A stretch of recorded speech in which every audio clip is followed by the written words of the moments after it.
අම්මෙක් වෙන්න කුසෙන් වදන්න ඕනේ නැහැ. මට ලැබිච්ච ලස්සන රෝස මල් 3. කේරලාවල කේරලා සාරි කියන්නේ මොනවද? එතකොට මුණ්ඩු සෙට් කියන්නේ මොනවද? ඒවා ගණන් මිනුම් කොහොමද? ඇත්තටම කේරලාවේ රෙදි ලාභයිද? සාරි ලාභයිද? මගේ ලස්සන යාළුවෝ හැමෝම ගොඩාරියක් ආදරෙන් එකතු කරගන්නවා අද දවසේ මගේ vlog එකට. ඉතින් යාළුවනේ මගේ කෝලම් මල්ලා අද උදේම මට කිව්වා පුතේ අද අපි නිදහස් උත්සවයේ 80 වෙනි නිදහස් උත්සවය කියලා. ඉතින් යාළුවනේ 1947 අගෝස්තු මාසේ 15 වෙනිදා ඉන්දියාව බ්‍රිතාන්‍යයත් එක්ක සටන් කරලා එයාලට නිදහස ලබා ගන්න ලැබිච්ච හින්දා 80 වන නිදහස් උත්සවය තමයි මේ අවුරුද්දේ 2026 අගෝස්තු මාසේ 15 වෙනිදා අපේ කට්ටිය සමරන්නේ. අපේ ගෙදරත් බලන්නකෝ ඉතින්. ඉන්දියාවේ සෞන්දර්යයෙන් 48 Happy Independence Day. එල්ලේ 80 80 දෙන්නටද හරි සතුටුයි. අපිට ඉතින් තව ආධාර බෑග් එකක් හම්බුණා. අපි බලමු ඒකේ මොනවද තියෙන්නේ කියලා. මේ හම්බ වුණේ ආධාර අපේ පල්ලියේ. දෙවියනේ අම්මේ චිරුපාර 1 කිලෝ යනවා. නඩලා හොඳ ලොකුවට හොඳට හැමදේම හම්බ වුණා. බලන්නකෝ සාම්බාර පොඩි මණ්ඩල සන්ෆ්ලවර් ඔයිල් තියෙනවා, කඩල තියෙනවා, පරිප්පු තියෙනවා, මුං ඇට තියෙනවා, chili powder තියෙනවා, කහ කුඩ තියෙනවා, සාම්බාර පොඩි තියෙනවා. මේ තියෙන යාළුවනේ ලුණු කිලෝ එකක් රුපියල් 24යි. දැක්කද? 24යි 25යි. ඊට පස්සේ හාල් කිලෝ 5ක් තියෙනවා, පාන් පිටි කිලෝ 5ක් තියෙනවා. මේවා තමයි ඉතින් අපිට ගම් වතුර ආධාර වලට පල්ලියෙන් හම්බ වුනේ.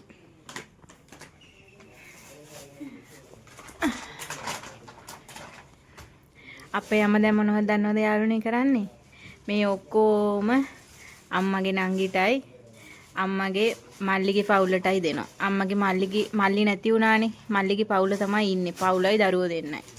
ඉතින් අම්මගේ නංගිගේ මහත්තයා චුට්ටක් අසනීපෙන් ඉන්න හින්දා අපේ අම්මා ඉතින් ඒගොල්ලන්ට තමයි කෝල් කරලා එන්න කියලා දෙන්නේ. ඔයාලා දන්නවද යාළුවනේ? අපිට සමූපකාරයකටින් හාල් හම්බ වෙනව නේද? ඒ හාල් හැම මාසෙම ඇවිල්ලා අපේ අම්මගේ නංගි අරගෙන යනවා. අම්මා කතා කරලා එන්න කියලා දෙනවා. ඒ අතින් බලනකොට අපේ පවුල් ඔක්කොම හරි එකමුතුයි යාළුවනේ. ඉතින් ඔන්න ගොඩාක් යාළුවෝ කියලා තිබ්බා අනේ අක්කේ ඉන්දියාවේ තියෙන සාරි වල ගණන් අරන් එන්නකෝ කියලා. ඉතින් මම හිතුවා ඉන්දියාවේ තියෙන සාරි වල කීපයක් සාරි 2 3ක වගේ ගාන අරන් එන්න. මොකද කියලා කිව්වොත් යාළුවනේ අපිට දැන් මෙහි ඕනම එනවනේ. මෙහි ඕනම එනකොට ඕනම එකට චාරිත්‍රයක් තියෙනවා. කට්ටියට රෙදි අරන් දෙන. ඉතින් ඒ හින්දා මම ආවා මගේ ගෙදර නෑදෑයන්ට රෙදි ගන්න. මේ තියෙන යාළුවනේ සෙට්ටු මුණ්ඩු. සෙට්ටු මුණ්ඩු කියලා කියන්නේ නිකන් අපේ ශ්‍රී ලංකාවේ ඔසරිය වඳින්නේ. ඔසරිය වගේ තමයි. හැබැයි ඉතින් ඒ වගේ නෙමෙයි චූට්ටක් නෙමෙයි ගොඩක් වෙනස්. හැබැයි ටිකක් ඒ වගේ තමයි. ඉතින් මේ ඇඳුම් ඇත්තටම යාළුවනේ හරි ලාභයි. 489යි 409යි 200 ගානට එහෙමත් තියෙනවා. ඉතින් සෙට්ටු මුණ්ඩු මං අඳින්න ආස නැහැ. ඒ හින්දා මම ගියා සාරි ටිකක් බලන්න. මොකද මම දැන් අරගෙන දෙන්න හිතන් ඉන්න මගේ සහෝදරියෝ ඒගොල්ලොත් නිකන් තරුණයි. ඉතින් ඒ කට්ටියටත් මේ සෙට්ටු මුණ්ඩු හරියන්නේ නැහැයි කියලා මට හිතෙච්ච හින්දා ඉතින් මම යනවා සාරි සෙක්ෂන් එකට. ඉතින් මට මේක ඔයාලට පෙන්වන්න හිතෙච්ච හින්දා තමයි මේ සෙට්ටු මුණ්ඩු එක මම පෙන්නුවේ. ඉතින් ඕනම් සාරි ඕනම් සෙට්ටු මුණ්ඩු කියන දේවල් යාළුවනේ ඔක්කොම තියෙන මෙන්න මේ වගේ බටර් පාටින් තමයි. ඒකට ඉතින් එක ඩිසයින් එහෙම ගිහින් තියෙනවා. මේ නම් තියෙන යාළුවනේ ඕනම් සාරි. ඉතින් ඕනම් වලට තරුණ කට්ටිය සාරි අඳිනවා, තව සායයි 70 අඳිනවා. ආයි මං අර කිව්වා වගේ සෙට්ටු මුණ්ඩු අඳිනවා. ඉතින් ওই විදිහට තමයි තරුණ කට්ටිය අඳින්නේ. එතකොට පිරිමි කට්ටිය ෂර්ට් එකයි සරමයි අඳිනවා. සරම අඳින්නේ මෙන්න මේ පාටින් තමයි. ඕනම් වලට ඉතින් පිරිමි ළමයින්ටත් හරියට හැඩ වැඩ දාලා එක අවුරුදු වලට හැම අවුරුද්දටම අලුත් වෙලා එයාලට සරන් එනවා. ඉතින් මේ කේරලාවල ගොඩාක් සරම හරි ප්‍රසිද්ධයි යාළුවනේ. කේරළයේ ගොඩාරියක් කට්ටිය සරන් තමයි අඳින්නේ පිරිමි කට්ටිය.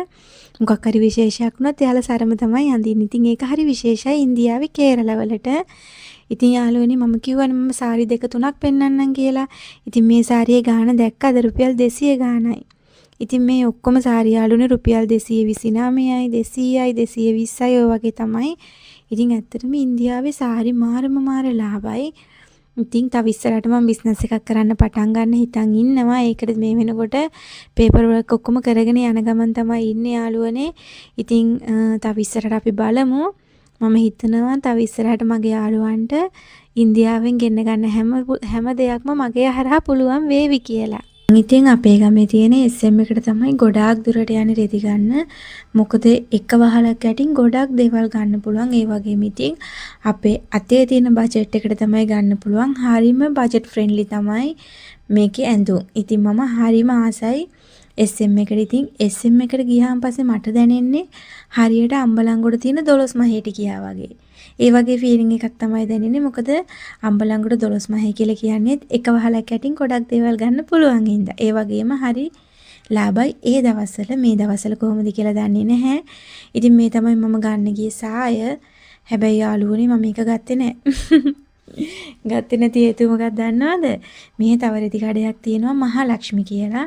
ඉතින් මට හිතුණා මහලක්ෂ්මීකට ගිහින් මට රෙදි බලන්න ඕනි කියලා. මොකද ඒකට ගියොත් මට මගේ යාළුවන්ට මහලක්ෂ්මී සිල්ක් එකත් පෙන්වන්න පුළුවන් හින්දා. ඉතින් මොකද හිතන්නේ මගේ යාළුවෝ මං ඕනම එකට මොකක්ද අඳින්න ඕනේ. ඇත්තටම මේ ඕනම එකට මම සැරසෙන්නේ මගේ යාළුවෝ ඔයගොල්ලෝ වෙනුවෙන්ම තමයි. මේ ගමේ මිනිස්සු මට දෙන ආදරේ දරා ගන්න බෑ යාළුවනේ. මූත්‍රා මාරු හොඳ වෙලා ඒ වුණාට හැමදාම ගෙදරට කුරුම්බ ගෙඩියක් දෙකක් එනවාමයි ගමේ මිනිස්සු එක එක ගෙනත් දෙනවා. අනේ මගේ රත්තරන් යාළුවනේ ඔයාලා දන්නවද මගේ තාත්තට හොඳටම අසනීපයි. උණ හැදුනා. උණ හැදිච්ච හින්දා මං තාත්තව ඉස්පිරිතාලෙ එක්කන් ආවා. ඇත්තටම මම මේ ඉස්පිරිතාලේ මගේ තාත්තව එක්කන් ආවේ 17 වෙනිදා අගෝස්තු මාසේ. ඉතින් 17 වෙනිදා එක්කන් ඇවිල්ලා ගොඩාක් ටෙස්ට් තිබ්බ කරන්න. ඒ ඔක්කොම කරා එකක් නෑර කරා. ડોක්ටර්ලා කියන ඒවාටත් එහා පැත්තට ගිහින් මම ගොඩක් ටෙස්ට් කරා ડોක්ටර්ලාට මම කියලා. මොකද මගේ මහත්තයා වැඩ කරන්නේ මෙඩිකල් ෆීල්ඩ් එකේ ඉඳලා එයාට ගොඩක් ලොකු දැනුමක් තියෙනවා ඒ පිළිබඳව. යාළුවනේ තාත්තට එලියෙන් ටෙස්ට් දෙක තුනක් තියෙනවා. ඒකත් කරන්න ඕනි කියලා කිව්වා. ඒකට ගිහිල්ලා ඒ ලැබ් එකෙන් ඔක්කොම ටික අරගෙන එන්න කියලා කිව්වා. දැන් මම යනවා ඒක ගේන්න. හොස්පිටල් එකෙන් එළියට එනකොට යාළුවනේ ගොඩාක් මේ වගේ ලැබ් තියෙනවා. ඒ වුණාට මම මේ කෑරළ වලට ආපු දවසින් නම් යන්නේ එක මේක ලැබ් එකකට විතරයි. ඉතින් එතන ඉන්න අය මාව හොඳට අඳුරනවත් එක්ක මොකද ඒ තරම් ලැබ් ටෙස්ට් වලට ගිහින් දිනවා. රොයල් කියලා. ඉතින් ඒකට තමයි යන්නේ. ඔයාලට මතක ඇති මම මේකට තමයි යන්නේ යාළුවනේ.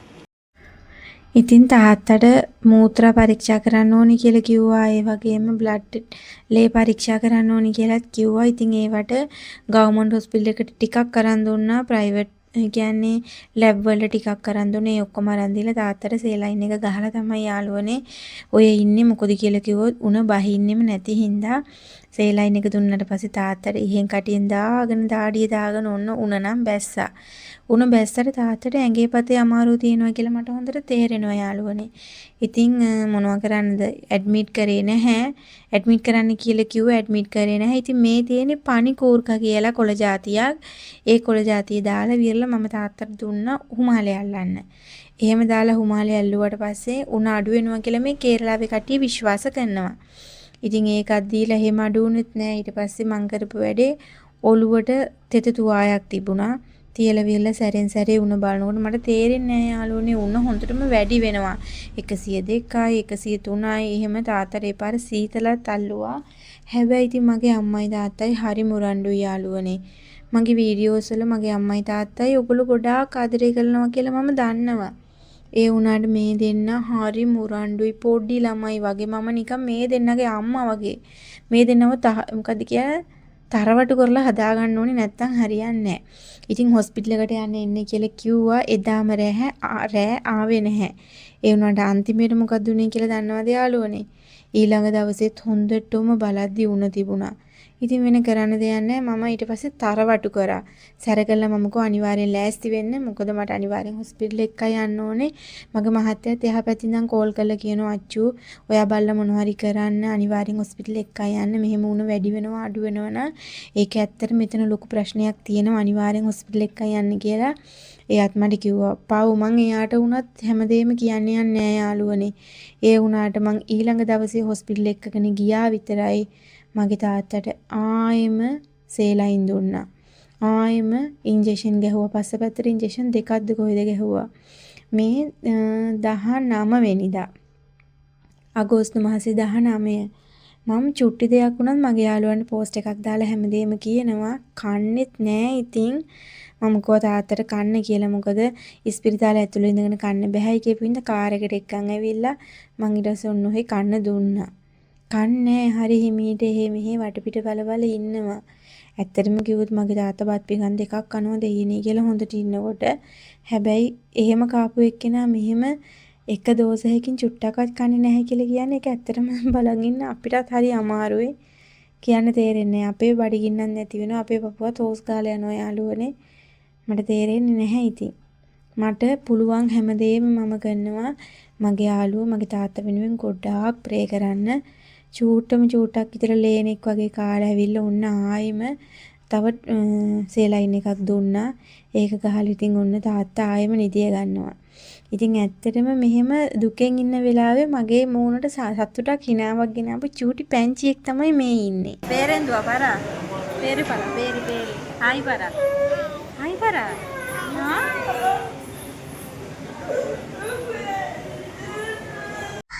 මගේ යාළුවන්ට ඇහුණාද ගෑනු කෙනෙක්ගේ කටහඬක්. මේ තමයි මේ අහිංසක චූටි දරු තුන්දෙනාගේ අම්මා. ඒ අම්මා පාරන් ඩැලක් වගේ හරිම කෙට්ටුයි බඩේ අමාරුවක් හැදිලා ඇවිල්ලා හරි වේදනාවෙන් තමයි කෑ ගහන්නේ. දරුවන්ව දාලා ඉන්න විදියක් නැති හින්දා දරුවෝ තුන්දෙනාවත් ඉතින් අරගෙන ඇවිල්ලා. තාත්තට උමාලයල්ලන්න දීලා ආපහු තාත්තට මං චුට්ටක් නිදිය ගන්න කියලා කිව්වා. කියලා වෙන්න මට අර දරුවෝ තුන්දෙනා ගැන මාර දුකයි. මට කියන්න තේරෙන්නේ නැහැ. චූටි පැටවුනේ හැමතිස්සෙම දුවගෙන මං ගාවට ඇවිල්ලා අම්මේ කියලා මට කතා කරේ. අම්මේ කියලා මට එන ආදරේ හිතුණා. හරි දුක හිතුණා. ඊට පස්සේ මං එයාගේ තාත්තගෙන් පර්මිෂන් අරගෙන ඒ තුන්දෙනාව අරගෙන ගියා එළියට.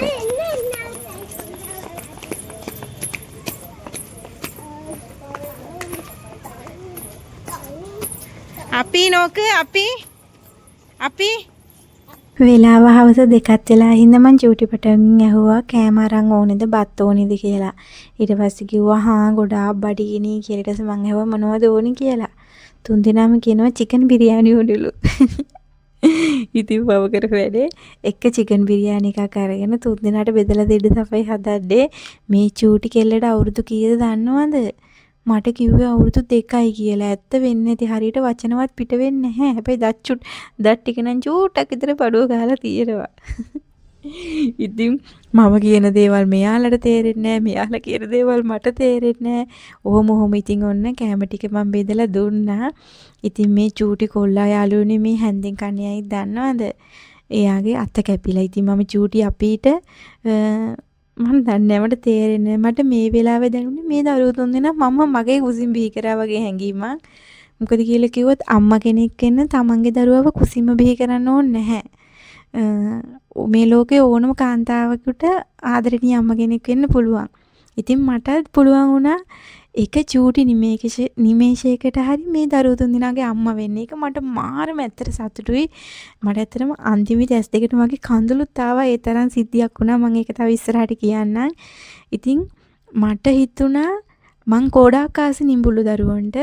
මට හිතුණා ඔව් මට පුළුවන් නිඹුල්ලු දරුවන්ව හැන්ඩල් කරගන්න පුළුවන් කියලා හිතුණා. මම මේ තුන්දෙනාව තනියෙන් හැන්ඩල් කරපු හින්දා.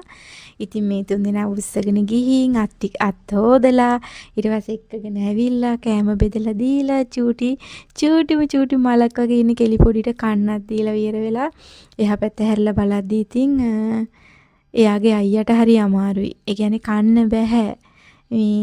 අත කැපිලා. ඉතින් හරියට විහිළු කර කොහොම හරි ඉතින් කන්න දුන්නා. ඊට පස්සේ මං ඇහුවා බොන්න මොනවද ඕනේ කියලා. ඊට පස්සේ කියනවා දෙහි බීම ඕනෙලු. ඉතින් මෙහි නාරංග වෙල්ලම් කියන එක හරි ප්‍රසිද්ධයි. ඊට පස්සේ මං කව කන්න පුතේ හිමින් කන්න. මම නංගිට කවල මං ওই පැත්තට එන්නම් කියලා. ඊට පස්සේ නාරංග බීම තුන ආවා. ඉතින් මං ඇත්තටම හිතුවේ නැහැ අපේ චූටි කේලි පැකට් එකේ නාරංග බීම එක සම්පූර්ණයෙන්ම බොයි කියලා. හැබැයි ඉතින් කෙල්ල නම් සුපිරි. බීම එක දැක්ක වෙලේ ඉඳන් කන්න බැහැලු. බීම ඇතිලු. ඊට පස්සේ උන්න මම බීම එක තරම් දුන්නා. යාර උස්ස ගන්නත් බැහැ.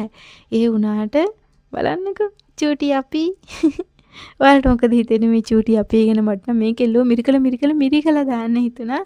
හැබැයි ඉතින් මම ගොඩාක් මාස පිරිමි දරුවන්ට ගෑනු දරුවන්ට ආසයි. මට හිතෙනවා අනේ මන්දා. මන් නිඹුල්ල බබලට ගොඩාක් ආසයි. මගේ කිරිසීනේ මගේ මහත්තයා ආවට පස්සේ සැබෑ වෙන්නේ කියලා මගේ යාළුවා අනිවාර්යෙන් ප්‍රේ කරන්න යාළුවනේ. ඉතින් මේ තමයි අයියා. අනේ බලන්නකෝ පව් මට දුක හිතුණා. හැබැයි ඉතින් මං අපිට තාම කවල ඉවර නැති හින්දා මට මේ කොළු පැටිය ගාවට තාම ය아가න්න විදිහක් නැහැ. ඊට පස්සේ මම කෝ ඔක්කොම ටික කන්න කියලා. මම කොහොමද දන්නවා එක බිරියානි එකක් මේ තුන් දෙනාට වැඩි කියලා. ඒ වුණාට ඉතින් මම දුන්න කන්න කියලා. මොකද හිතන්නේ මේ දුන් දෙනා එක බිරියානි එකක් කාලා ඉවර කරයිද? පේනවනේ අපේ කෙලි පොඩිත් ටික වැඩ ඉතින්. රෝස මල පව් අම්මට සනීප නැති හින්දා අර පිරිමි ළමයා ඉන්නවනේ. අනේ හරියට අම්මා ගැන හිතන කොල්ලෙක් තමයි. ඇත්ත තමයි. පුතාලා ගොඩාක් ලැබි වෙන්නේ අම්මලාට කියන කතාව ඇත්ත. මං කව තව චුට්ටක් බොන්න කියලා. බලන්නකෝ මට කියනවා ඇතිලු. මදි කියලා දැක්කද චූටි කෙල්ල කිව්වේ මදි කියලා. මදි කියලා කියන්නේ බත් එක දිහා බලලා තමයි. ඊට පස්සේ එයාගේ අක්කා කිව්වා එහෙනම් මට දෙන්න කියලා. ඒ කියන්නේ චූටි ළමයින් ඉතින් දන්නේ නැද්ද? දුන්න කඩි කෙලිරුවට එයාටත් කා ගන්න බැරි වුණා. ඊට පස්සේ ඒකත් ඇති කියලා කිව්වා. ඊට පස්සේ මං උස්සගෙන ගිහින් අපිව අත සෝදලා කට සෝදවලා එහෙම එක්කගෙන ආවා. ඉතින් ඒව නම් වීඩියෝ කරන්න බැරි වුණා යාළුවනේ. මේ ටිකත් කරගත්තේ මහා යුද්ධයක් වගේ. ඒ වුණාට මේ රෙස්ටුරන්ට් එකේ හිටපු හැමෝම බලන් හිටියේ අපි හතර දෙනා දිහා. හිතුවත් දන්නේ මේ මොක්කුද කියලා. ඒ තරම්ම එහාලට එහා මම මට එහා ඒගොල්ලෝ. අයියෝ. හයි බර. අපි හයි කියලා කියනවා. මං ඊට පස්සේ අපිට කිව්වා අපි දඟ වැඩ කරන්නේ නැතුව ඉන්න. අයියාගේ අත කැපිලා හින්දා මං ගිහිලා අයියට බත් ටිකක් අවුවලා එන්නම් කියලා. මොකද බලන් ඉන්නකොට ඇත්තටම හරි අමාරුවෙන් තමයි මේ චූටි බබා බත් කෑවේ. බලන්නකෝ මේගොල්ලෝ ඔක්කොම එක පොලිමට හම්බ වෙච්ච දරුවෝ. හැමෝම හරියම චූටි. වයස් පරිතරය අවුරුදු 1කමාර එක වගේ. ඉතින් මං ටක් ගාලා චූටි පුතාට කවන්න පටන් ගත්තා. හැබැයි මේ පුතාගේ නම නම් මට එච්චර සෙට්ටුන්නේ නැහැ යාළුවනේ. රංජිත්ලු නම. මේ වගේ චූටි ළමයින්ට රංජිත් කියලා ලොකු නමක් වැඩි. මට ඉතින් මොනව කරන්නද? මට කවදාද බබාලා හම්බුනට පස්සේ මම ලස්සන නම් දානවා. ලස්සන නම් දාන්න මට ඔයගොල්ලොත් උදව් කරන්න හාද? නෝටි වැඩ කරනවා. මම කියනවා එපා අපි වැටේ එහෙම කියලා පුටුවේ එහෙට පැද්දෙනවා මෙහෙට පැද්දෙනවා. ඊට පස්සේ මං ඇහුවා චූටි පුතාගෙන් තව ඕනේද කියලා. ඔව්ලු ඕනෙලු පඩිගිනිලු පා. ඕ හොඳටම පඩිගිනි ඉඳලා තියෙන්නේ. එයාලා මගෙත් එක්ක හරියට එකතු වුණා යාළුවනේ. මන් දන්නේ එයාලා අර කට පුරා මට අම්මා කියලා කතා කරාම පස්සේ ඒක මට මාර විදියට හිතට දැනුණා. මොකද මමත් ගොඩාක් පෙරුම් පුරන්නේ අම්මා කියලා අම්මෙක් වෙන්නනේ. ඉතින් මට චූටි වෙලාවකට හරි මේ දරුවෝ තුන්දෙනාගේ අම්මා වෙන්න ලැබුණා කියලා මට ඒ දැනෙච්ච සතුට මට කියලා නිම කරන්න බෑ. මම අර අතරි දෙනවා කියලා තමයි කිව්වේ. මං ඉතින් චූට්ටක් පිඹල විතර දුන්නා. මගේ මහත්තයා මට කොච්චර ආදරේද කියලා කිව්වත් මම මොනවද කරන්න අහන්නේ කවදාවත් එපා කියලා කියන්නේ. මම ගුවා අනේ මහත්තයෝ චූටි බබාලා තුන්දෙනෙක් ඉන්නවා. එයාලා තුන්දෙනාට කන්න අරන් දෙන්න ඕනේ. හරි පව් කියලා. ඊට පස්සේ මහත්තයා කෝ හාව පැටිය ඔයා අරන් ගිහින් බබාලා එක්කගෙන ගිහින් කන්න අරන් දෙන්න එහෙම කියලා. මම මොනවා කරත් මම දන්නේ මට මාරම ෆ්‍රීඩම් එකක් දීලා තියෙන මේ දෙමාපියෝ වුණත් ඒ මගේ මහත්තයා වුණත් මගේ සතුට තමයි මින්ගොල්ලෝ හැම වෙලාවෙම බලන්නේ. ඒ හින්දා තමයි මම මෙයාලට ගොඩාක් තවත් ආදරේ. අනේ මගේ කිරිසේනේ ඉක්මනින් සැබෑ වෙන්න කියලා මගේ යාළුවෝ ප්‍රාර්ථනා කරන්නේ යාළුවනේ. මං ආසයි.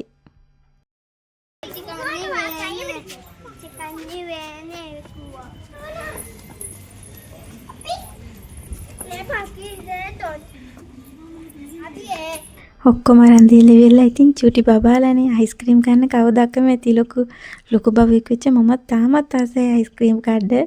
ඉතින් මං තුන් දෙනා කැමතිම අයිස්ක්‍රීම් එක අරන් දුන්නා.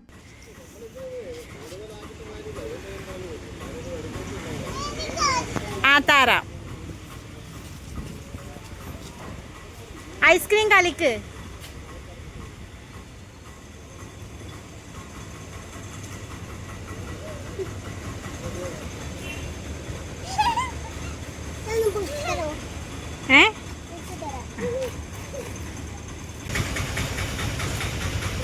അയ്യോ വീണല്ല.